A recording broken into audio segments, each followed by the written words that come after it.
Bismillahirrahmanirrahim. Assalamu alaikum. Hope so you all are fine. Open up your books. Social Study for Pakistan. Grade 4 page number 4 हमने अपने chapter start किया था geography. इसमें बारे में हमने अर्थ के बारे में पढ़ा था। ठीक है, अब हमारा जो आज का टॉपिक है वो हम the effects of revolution and rotation of the earth. Earth दो टाइप्स की मूवमेंट शो करता है, रिवोल्यूशन एंड रोटेशन। ठीक है, इसके स्टार्ट के 3 पैराग्राफ हमने पढ़ लिए थे। जो आज हमारा जो है 4th पैराग्राफ पढ़ने की बारी है। अपर पैराग्राफ में हमने ये पढ़ा कि रोटेशन की वजह से डे एंड नाइट आते हैं, जबकि रिवोल्यूशन की वजह से और टिल्ट ऑफ द एक्सिस, हमारा जो एक्सिस है अर्थ का वो थोड़ा सा टिल्ट है 23.5 डिग्री पे, उसकी वजह से क्लाइमेटिक एंड सीजनल चेंजेस आते हैं। ठीक है, अब हम देखते हैं नॉर्दर्न हेमिस्फेयर और साउदर्न हेमिस्फेयर पे क्या होता है जब इस टिल्ट की वजह से। ठीक है, देखिए हमारी अर्थ ऐसे टिल्ट हुई हुई है, इसके एक्सिस ऑफ जो रोटेशन है वो ऐसे टिल्ट है, और ये डिग्री ऑफ जो टिल्ट है ये कितना है 23.5। ठीक है, इस टिल्ट की वजह से अब अर्थ तो ऐसा टिल्ट है, लेकिन साथ साथ अर्थ जो है ऐसे सन के गिर्द रिवॉल्व कर रही है ना।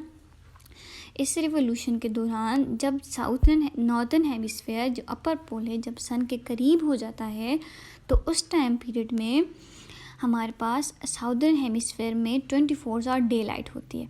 ठीक है, देखें हमें सन जो है वो लाइट और हीट देती है। ठीक है, आप सबको पता है। अब जो चीज़ सन के करीब होगी डेफिनेटली वहाँ पे डे होगी। ठीक है, इस टिल्ट की वजह से कई महीनों तक northern hemisphere per day light होती है, और वो महीने कौन कौन से होते हैं, मिड अप्रैल टू अगस्त। ठीक है, मैं रीड आउट करती हूँ 4th पैराग्राफ। देखें, the tilt of the earth on it axis mean that the north pole there is 24 of day light for the several month over summer, mid April to August. ठीक है, 24 our वहाँ पे daylight होती है। क्यों? क्योंकि northern hemisphere जो है वो सन के करीब हो जाता है। ठीक है, अब देखिए, अब नॉर्दर्न हेमिस्फेयर के ऑपोजिट साउदर्न हेमिस्फेयर के, अब डेफिनेटली नॉर्दर्न हेमिस्फेयर सन के करीब है तो साउदर्न दूर होगा। जब साउदर्न दूर होगा तो इट मीन्स वहाँ पे कंप्लीट डार्कनेस होती है, और वो डार्कनेस कब होती है साउदर्न हेमिस्फेयर पे, जब mid April to August northern hemisphere पे डे लाइट होती है, उसी दौरान साउदर्न उसके ऑपोजिट है तो वहाँ पे कंप्लीट डार्कनेस होगी। ठीक है, और फिर इसी तरह इस रिवोल्यूशन के दौरान जब साउदर्न हेमिस्फेयर अर्थ के करीब हो जाता है, सन के करीब हो जाता है, देखिए जो चीज़ सन के करीब होगी वहाँ पे डे लाइट होगा। अब जो ये निचला वाला पोर्शन है साउदर्न हेमिस्फेयर जब अर्थ के करीब हो जाता है वहाँ पे कंप्लीट लाइट होती है, डे लाइट 24 और डे लाइट होती है किन मंथ्स में, अक्टूबर अर्ली टू मार्च में। ठीक है, अब देखिए दो चीज़ें बिल्कुल ऑपोजिट हैं।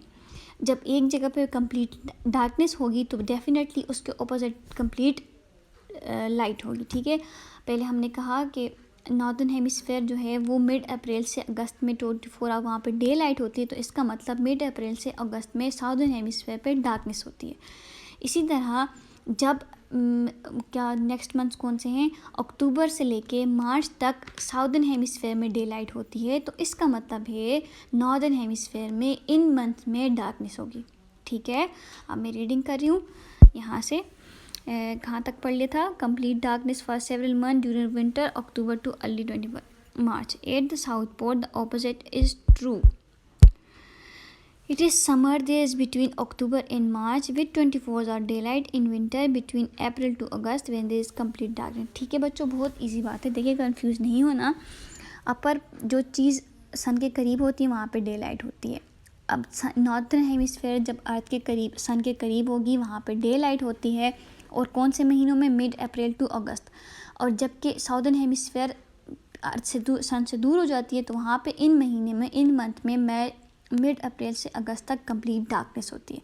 ठीक है, फिर जब साउदर्न हेमिस्फेयर अर्थ के करीब सन के करीब हो जाता है तो वहाँ पे कंप्लीट डे लाइट होता है, और वो मंथ कौन से होते हैं, अक्टूबर अर्ली टू अगस्त। ये देखें, हमने कहा हमारे पास 7 जो है कॉन्टिनेंट्स हैं एंड 5 ओशन है। 5 कॉन्टिनेंट्स 7 कॉन्टिनेंट्स, यानी कि 7 बरआज़म कौन कौन से, Asia, Europe, Africa, northern America, north America, south America and Antarctica, and the last one is Oceania. कितने हो गए, 7, 1 2 3 4 5 6 एंड 7।